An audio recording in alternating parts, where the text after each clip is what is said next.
Metro ticket rate ಜಾಸ್ತಿ ಮಾಡುವಂತ ಒಂದು ನಿರ್ಧಾರ ಏನಿದೆ ಆ ವಿಷಯವಾಗಿ ಈಗ ರಾಜ್ಯದಲ್ಲಿ ಜಟಾಪಟಿ ನಡೀತಾ ಇದೆ. ದೇಶದಲ್ಲೇ ದುಬಾರಿ ಆಗಿದೆ ನಮ್ಮ ಮೆಟ್ರೋ.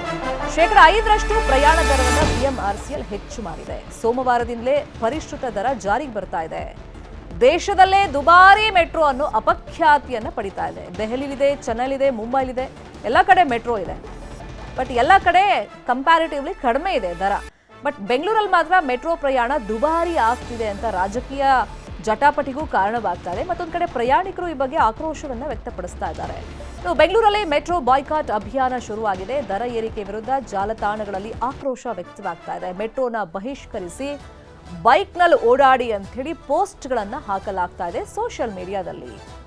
BMRCL ಮತ್ತೆ ರಾಜ್ಯ ಸರ್ಕಾರದ ನಿರ್ಧಾರಕ್ಕೆ ತೀವ್ರ ರೀತಿಯಲ್ಲಿ ಆಕ್ರೋಶ ವ್ಯಕ್ತವಾಗ್ತಿದೆ. ಶೇಕಡ 5ರಷ್ಟು ದರ ಏರಿಕೆ ಬಗ್ಗೆ ಇದೀಗ ಜನಸಾಮಾನ್ಯರು ಕೂಡ ಅಸಮಾಧಾನವನ್ನು ವ್ಯಕ್ತಪಡಿಸ್ತಾ ಇದ್ದಾರೆ. ಟ್ರಾಫಿಕ್ ಕಿರಿಕಿರಿ ಮತ್ತೆ ಆನ್ ಟೈಮ್ ರೀಚ್ ಆಗಬೇಕು ಅಂತಂದ್ರೆ ಪಬ್ಲಿಕ್ ಟ್ರಾನ್ಸ್ಪೋರ್ಟ್ ಯೂಸ್ ಮಾಡಿ ಅಂತೇಳಿ ಸರ್ಕಾರನೇ ಹೇಳುತ್ತೆ. ಅದಕ್ಕೆ ಉತ್ತೇಜನ ಕೊಡುವಂತ ನಿಟ್ಟಿನಲ್ಲಿ ಒಂದಿಷ್ಟು ಟಿಕೆಟ್ ದರ ಕಡಿಮೆ ಮಾಡೋ ಬಗ್ಗೆ ಯೋಚನೆ ಮಾಡಬೇಕು. ಅದು ಜನಸಾಮಾನ್ಯರಿಗೆ ಹೊರೆ ಆಗಬಾರದು ಅಂತ ಹೇಳಿ. ಬಟ್ ಇಲ್ಲಿ ಮತ್ತೆ ಶೇಕಡ 5ರಷ್ಟು ಟಿಕೆಟ್ ಬೆಲೆಯನ್ನು ಜಾಸ್ತಿ ಮಾಡ್ತಿರೋದ್ರಿಂದ ಸಹಜವಾಗಿ ಸಾರ್ವಜನಿಕರಿಗೆ ಇದು ಕಿರಿಕಿರಿ ಆಗ್ತಾ ಇದೆ.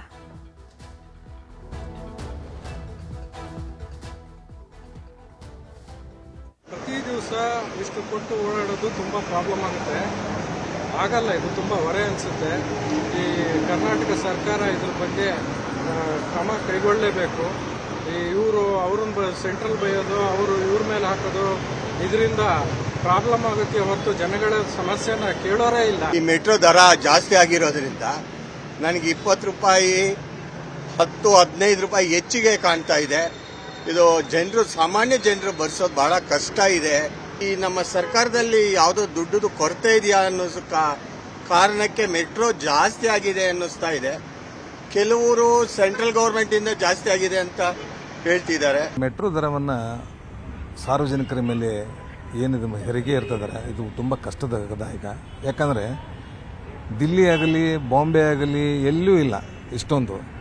ಆಮೇಲೆ ಈಗ ಮಾಡಿ ಇನ್ನೂ 1 ವರ್ಷ ಆಗಲಿಲ್ಲ, ಮತ್ತೆ ಈಗ ರೇಟ್ ಅಂದರೆ ಇದು ಸಾರ್ವಜನಿಕರ ಮೇಲೆ ಹೊರೆ ಬೀಳ್ತದೆ. ದಯಮಾಡಿ ಇದನ್ನು ಏನಾದರೂ ಮಾಡಿ ಕಡಿಮೆ ಮಾಡಬೇಕು.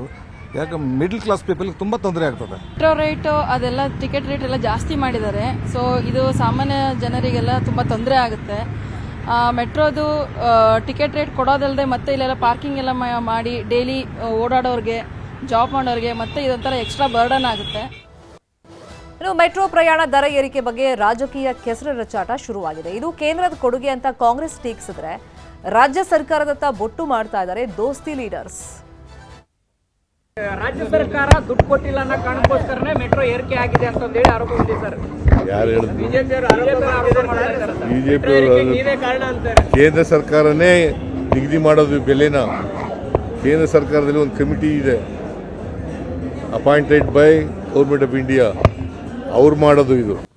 ನೋಡಿ, ಅವರು ನಮ್ಮ ಹತ್ರ ಏನು ಕನ್ಸಲ್ಟ್ ಮಾಡಿಲ್ಲ, ಅವರಿಗೆ ಅಥಾರಿಟಿ ಇದೆ. Central government secretary is the chairman, ಈ ಹ್ಯಾಸ್ ಟೇಕನ್ ಎ ಡಿಸಿಷನ್. ಅರ್ಥಾಯ್ತಾ? ನಾನು ಹೋಗಿ ಬೆಂಗಳೂರಲ್ಲಿ ಹೋಗಿ ಇವತ್ತೋ ಇಲ್ಲ ಅಂದ್ರೆ ನಾಡಿದ್ದು ನಾನು ಮಾತಾಡ್ತೀನಿ. ಅರ್ಥ ಆಯ್ತಾ? ನಮಗೂ ಯಾರಿಗೂ ಜನರಿಗೆ ತೊಂದರೆ ಕೊಡೋಕೆ ಇಷ್ಟ ಇಲ್ಲ. But what is the financial structure, what has happen, ಅದನ್ನ ನಾನು ನೋಡ್ತೀನಿ. ರಾಜ್ಯ ಸರ್ಕಾರ ಈ ರೀತಿ ಸುಳ್ಳು ಹೇಳ್ತಕ್ಕಂಥದ್ದು. ಯಾಕೆಂದ್ರೆ ನಾವು ಸತ್ಯನೇ ಹೇಳ್ತೀವಿ ಅಂತಾರೆ. ಇವತ್ತು ಒಂದು ಕಡೆ ಹೇಳ್ತಾರೆ ಕೇಂದ್ರ ಸರ್ಕಾರದ್ದು ಕೇವಲ 20% ಈ ಒಂದು ಯೋಜನೆಗೆ ಹಣ ಕೊಡೋದು, ಇನ್ನು ಉಳಿದಿದ್ದು ರಾಜ್ಯ ಸರ್ಕಾರದ್ದೇ ಮೇಜರ್ ಅಂತಕ್ಕಂಥದ್ದು ಹೇಳ್ತಾರೆ. ಈಗ ರಾಜ್ಯ ಸರ್ಕಾರ ಹೆಚ್ಚಿನ ಹಣವನ್ನ ಇದಕ್ಕೆ ಬಂಡವಾಳ ಹಾಕಿದಾಗ, ಕೇಂದ್ರ ಸರ್ಕಾರದ್ದು ಕೇವಲ 20% ಇದ್ದಾಗ, ಕೇಂದ್ರ ಸರ್ಕಾರದಲ್ಲಿಂದ ಈಗ ಅವರ ಮೇಲೆ ದೋಷ ಏನು ಹೊರಡಿಸ್ತಾ ಇದ್ದಾರೆ. ಕೇಂದ್ರ ಸರ್ಕಾರ ಹೇಳಿದ್ದಾರೆ ಅದು ಅರ್ಬನ್ ಡೆವಲಪ್ಮೆಂಟ್ ಡಿಪಾರ್ಟ್ಮೆಂಟಿಗೆ ಬರುತ್ತೆ ಅಂತಕ್ಕಂಥದ್ದು ಏನು ಹೇಳ್ತಾ ಇದ್ದಾರೆ ಈಗ ರಾಜ್ಯ ಸರ್ಕಾರದಲ್ಲಿ. ಈಗ ಆಗಿದ್ರೆ ಬೇರೆ ರಾಜ್ಯಗಳಲ್ಲಿ ಯಾತಕ್ಕೆ ಮೆಟ್ರೋ ಪ್ರಾಜೆಕ್ಟ್ನ ಯೋಜನೆಗಳಾಗಿರ್ತಕ್ಕಂಥದ್ದಕ್ಕೆ ಪದೇ ದರ ಏರಿಕೆ ಮಾಡ್ತಾ ಇಲ್ಲ? ಕರ್ನಾಟಕದಲ್ಲಿ ಮಾತ್ರ ಯಾಕೆ ಮಾಡ್ತಾ ಇದ್ದಾರೆ? ಇಲ್ಲಿ ಇವ್ರು ಇನ್ನು ಮೆಟ್ರೋ ದರ ಬೆಂಗಳೂರಿನಲ್ಲಿ ಏರಿಸಿ 8 ತಿಂಗಳು ಕೂಡ ಆಗಿಲ್ಲ. ಆಗಲೇ 2ನೇ ಬಾರಿಗೆ ಮೆಟ್ರೋ ದರ ಏರಿಕೆಗೆ ಸರ್ಕಾರ ತಯಾರಾಗಿದೆ. ಸೋಮವಾರದಿಂದ 5% ಮೆಟ್ರೋ ದರ ಮತ್ತೆ ಏರಿಸ್ತೀವಿ ಅನ್ನೋದನ್ನು ಘೋಷಣೆ ಮಾಡಿದ್ದಾರೆ. ಬರೀ 8-10 ತಿಂಗಳ ಹಿಂದೆನೇ BMRCL ಅವರು 72% ಮೆಟ್ರೋ ದರ ಜಾಸ್ತಿ ಮಾಡಿದರು. ಅದರಿಂದ ಈಗಾಗಲೇ ಬೆಂಗಳೂರು ಮೆಟ್ರೋ ದೇಶದಲ್ಲೇ ಕಾಸ್ಟ್ಲಿಯೆಸ್ಟ್ ಮೆಟ್ರೋ ಅನ್ನುವಂಥ ಒಂದು ಕುಖ್ಯಾತಿಗೆ ಒಳಗಾಗಿದೆ. ಇಷ್ಟು ದಿವಸ ಏನು ಇವತ್ತು 6 ಲಕ್ಷಕ್ಕೂ ಮೇಲ್ಪಟ್ಟು ಜನ ಓಡಾಡ್ತಾ ಇದ್ದಾರೆ.